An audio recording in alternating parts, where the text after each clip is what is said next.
बांग्लादेशी वजीर आजम शेख हसीना वाजिद ने ऑपोजिशन को दीवार से लगाकर रवां साल मुसलसल चौथी बार इलेक्शन तो जीत लिया है, लेकिन ढाका समेत मुल्क भर में अब हालात उनके आमराना तर्ज हुकूमत के कंट्रोल से बाहर हो रहे हैं। और इस बार उनका सामना किसी सियासी जमात से नहीं है, बल्कि तलबा से है जो मुल्क में नाफिज कोटा सिस्टम के खिलाफ सड़कों पर निकल आए हैं। मगर कोटा सिस्टम के खिलाफ तलबा ने जिस पुरअमन तहरीक का सिलसिला शुरू किया था, वो रियासती क्रैकडाउन के नतीजे में खूनी रंग इख्तियार कर चुकी है। ढाका समेत दीगर शहरों में मुजाहिरीन और पुलिस के दरमियान तसादुम के नतीजे में अब तक 110 अफराद जहां बहक हो चुके हैं, जिसके बाद हसीना वाजिद हुकूमत ने मुल्क भर में कर्फ्यू नाफिज कर दिया है और फौज को अमन अमान के खिलाफ वर्जी करने वालों को देखते ही गोली मारने का हुक्म दे दिया है। अहम बात यह कि बांग्लादेश में तलबा पिछले माह से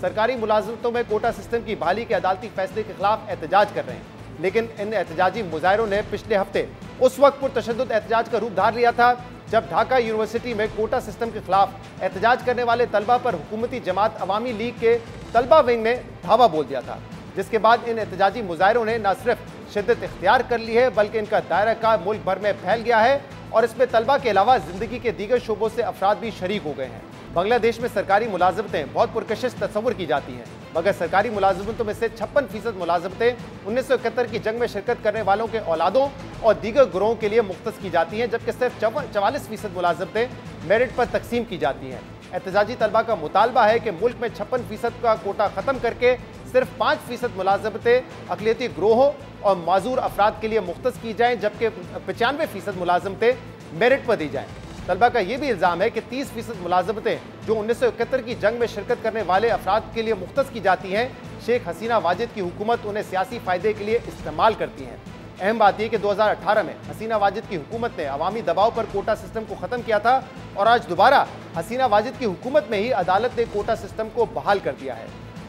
बांग्लादेशी तलबा और अवाम ने 2018 में कोटा सिस्टम के खिलाफ मुल्कगीर मुजाहरे किए थे, जिसके बाद हसीना वाजिद हुकूमत ने मजबूरन कोटा सिस्टम पर अमल दरामद रोक दिया था। तहम रवा साल जून में हसीना वाजिद की चौथी बार वजीर आजम बनने के बाद 1971 की जंग के वेटरन्स ने कोटा सिस्टम की बहाली के लिए हाई कोर्ट से रुजू किया था, जिस पर ढाका हाई कोर्ट ने कोटा सिस्टम बहाल कर दिया था। और फिर कशीदगी बढ़ने के बाद बांग्लादेश की सुप्रीम कोर्ट ने 10 जुलाई को ढाका हाई कोर्ट का कोटा सिस्टम की बहाली का फैसला 1 माह के लिए मुअत्तल कर दिया था और अब बांग्लादेश सुप्रीम कोर्ट कल इस मामले पर समाअत करेगी। लेकिन सुप्रीम कोर्ट की जानिब से अबूरी तौर पर कोटा सिस्टम को मुअत्तल करने के इकदाम को तलबा नाकाफी करार दे रहे हैं और एहतजाज का सिलसिला बढ़ता जा रहा है। मुजाहिरीन की जानिब से सरकारी टीवी को नजर आतिश कर दिया गया है। मुल्क के हाईवेज और रेलवे ट्रैक्स को ब्लॉक कर दिया गया है। मुल्क की अहम सरकारी वेबसाइट्स को हैक किया जा चुका है, जिसमें मरकजी बैंक, वजीर आजम ऑफिस और पुलिस की वेबसाइट शामिल है। और हैकर्स की जानिब से एक वेबसाइट पर यह लिखा गया है कि तलबा का कत्ल बंद करो, अब यह सिर्फ एहतजाज नहीं बल्कि जंग है।